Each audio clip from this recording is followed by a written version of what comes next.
Have you been struggling with laser transfers to your gel plate and getting mixed results? The print barely shows, and sometimes, by fluke, one of them works. Today I'm going to reveal the top 3 reasons why your transfers fail, including the secret for getting good results. The most important ingredient for the process is your photo. This is the image we're going to work with today. Top left is the original version with increased contrast. Top right has setting 1 applied to it. Bottom left has setting 2. And bottom right has both setting 1 and 2. If you want clear prints, you need high contrast. The more extreme the black and white, the better. Some photos may work right from the get-go, if you are lucky. However, for most of them, editing is required. I'm going to show you the results first and then walk you through how to edit your photos to match. It would be easy to use an image that works right out of the box, but where's the fun in that? The one we're using has some contrast, but those areas are thin lines. I want to show you that with some editing, we can get better results than we would otherwise. Shall we see how each of these turn out? For consistency's sake, we're also going to use this yellow shade to pull all the prints. And yes, this tube is literally at end of life and will give up on me any second. At this stage, I am assuming that you have had some success with transfers. If you have not, then may I suggest starting with a simple black print. Use big bold letters or numbers and print them in a solid color. Once that works for you, you are ready to move on to this stage. The original, top left, see how it has hardly transferred. Setting 2, right under, is pretty close. The ones on the right have turned out much better. The top right image is darker as it has more black, which also means less definition. The bottom right isn't as dark, which is why you get great detail. Notice the difference in the grill area. One is black, the other shows the pattern. Here is a closer look. Doesn't it remind you of a line drawing? So cool. I'll share a tip with you on how to make this image even darker a bit later in the video. For editing the photo, we are going to use Photoshop, but later I'm going to show you a $2 app that can also be used if you don't have Photoshop. I have cropped the photo to size 8 by 10. For the first version, we're going to make a small change to the original image. We are going to go to the filter menu and click on camera raw filter. The only thing we're going to do at this point is increase the contrast of the photo. For our second image, that is setting 1, click on Image, Adjustments, and from the next menu, select Threshold. This changes your image to black and white, and you can move the slider right to deepen the blacks and left to brighten it up.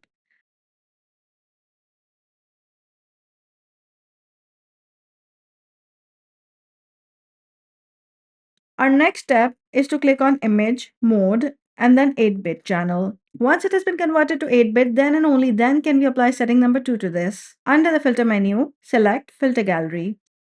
Select the fit image option from the bottom left so you can see the whole thing. From the right side, go with poster edges under artistic. I prefer to keep the edge thickness and intensity at maximum. For posterization, I again suggest going through the setting to see where your photo has the most definition. This filter highlights the contrast in your image, thus leading to better transfers. For this photo, I prefer the setting at 2. For our last option, we go ahead and add another step. We go to Image, Adjustments, and Threshold. This time you will notice we get a lot more detail in our image using this setting. You can stop the slider where you want. I prefer the lighter look with more details.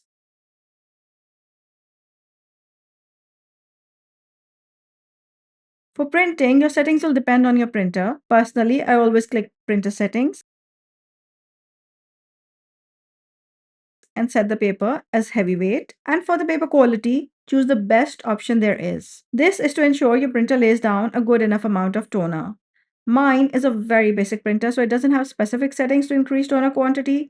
If yours does, make sure to use them. Now that we have discussed editing and printing your photo, it is time to delve into the other factors that affect your image transfers. Next up, the amount of paint you use. I am starting with a medium amount of paint so I have good coverage on the plate without there being too much of it. Also note that even though we call this a laser transfer or an image transfer, technically it is a resist technique. The toner on the paper resists picking up the paint. The more toner you have, the more resist. Hence why higher contrast works best. Personally, I like lifting one corner to see if we are picking the paint in the white areas, and if it hasn't, then I put it back and give it another rub.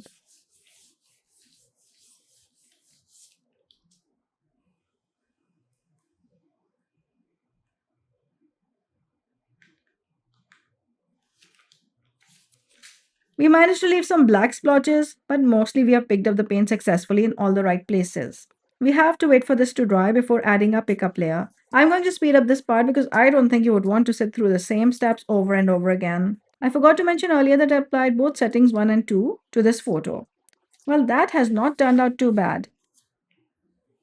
For the next print, I'm starting with a small amount of paint so I barely cover the plate. Most instructions for laser prints tell you that your paint layer needs to be thin enough to look translucent. Let's see if that works for us. Remember, we're only discussing the amount of paint at this point. Our next session will cover the pressure and timing.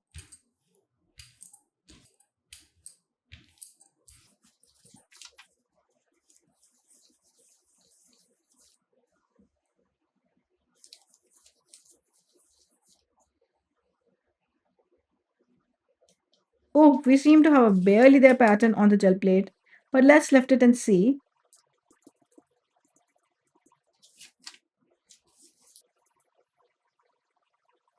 Okay, we have something, if you can call that something. Since the paint quantity was so little, it is a very light print. So yes, there is a thing as too little paint for the transfer. Compare the two and see the difference this made. Going by this, one might think that adding more paint should give us a darker print. Let us test that theory. A good way to experiment is to slowly start increasing your paint quantity until you're satisfied with the result. No one can tell exact quantities as a lot depends on your paint brand, your plate size, and many other factors.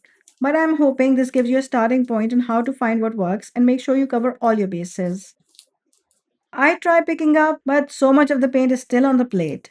I give it a good rub, hoping to lift the extra paint, but there's also such a thing as too much paint. Sure, we could have tried rubbing it even more, but then we would have picked up the paint even in the toner areas eventually.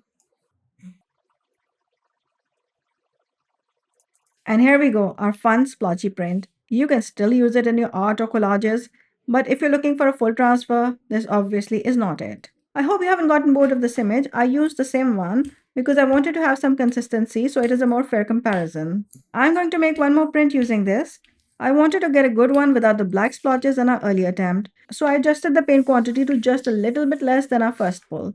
Check out our three prints while we wait for that one to dry. What a difference! Wow, this one has come out so well. No black splotches, each and every detail present. Yay! As promised, here's the $2 app. It is called Notanizer. I bought it so I could test it out for you guys first. It lets you change the contrast at different levels. The first setting is just the basic black and white one. This is somewhat similar to our Photoshop setting one using the threshold option. Next up, we have black and white and the color version. We also have three levels which give you a bit more flexibility as you have three sliders.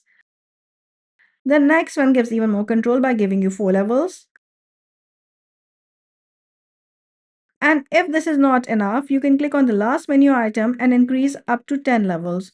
No sliders here, it is all automatic at this point. This is the image we're going to use to compare to the output we got via Photoshop. You have a pretty good idea of the steps by now, so let's speed through for this one. We just want to see how well this compares to our laser print transfers edited via Photoshop. What do you guys think? The one in the center is the Notanizer one. I feel like the right side of the design has transferred really well, the left, not so much. I believe the app can work well depending on the photo and is an option for those on a budget. You can always try Photoshop's free trial for a month and edit as many photos as you want. Another very important aspect of image transfers is the amount of pressure and timing.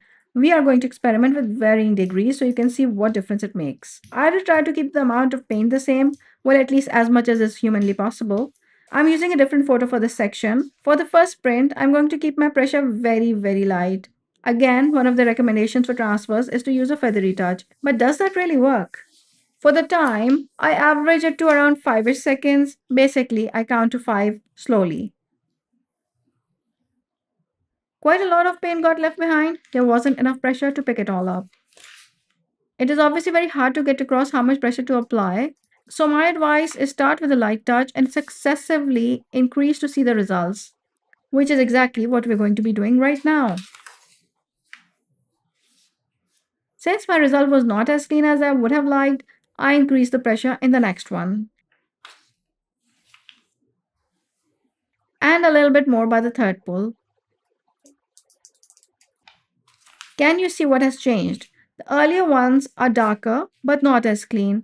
The last one is lighter but has retained all the definition.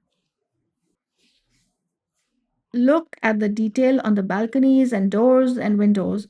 Those bricks look lovely. Now for the bonus tip on how to make your transfers even darker using the same image. We are going to use the first one. Instead of putting down all the paint in one go, Put a very thin layer first. It needs to be thin enough to be translucent.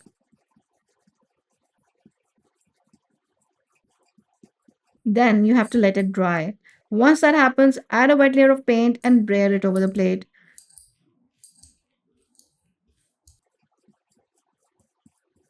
Your laser print goes over this while it is still wet. Use the same pressure and timing that has worked for you with your experimentation.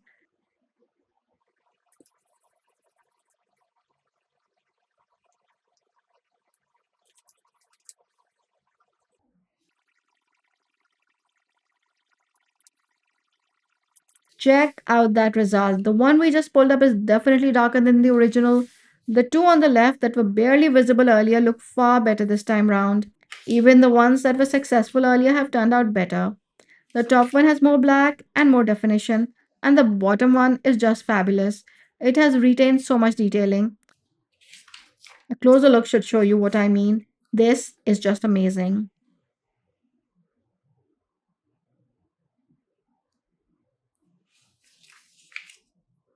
Here's a recap of all the prints we made before this. This is the first one which tested the Photoshop versions. Next up are the four prints with varying amounts of paint,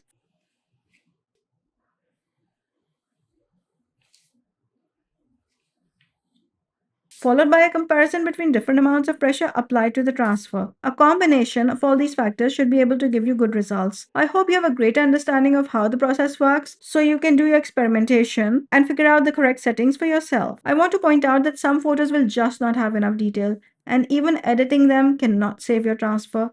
But a lot of images which otherwise would have been discarded can be made to work. Don't forget to subscribe and turn on all notifications so you don't miss out on future videos. See you in the next one.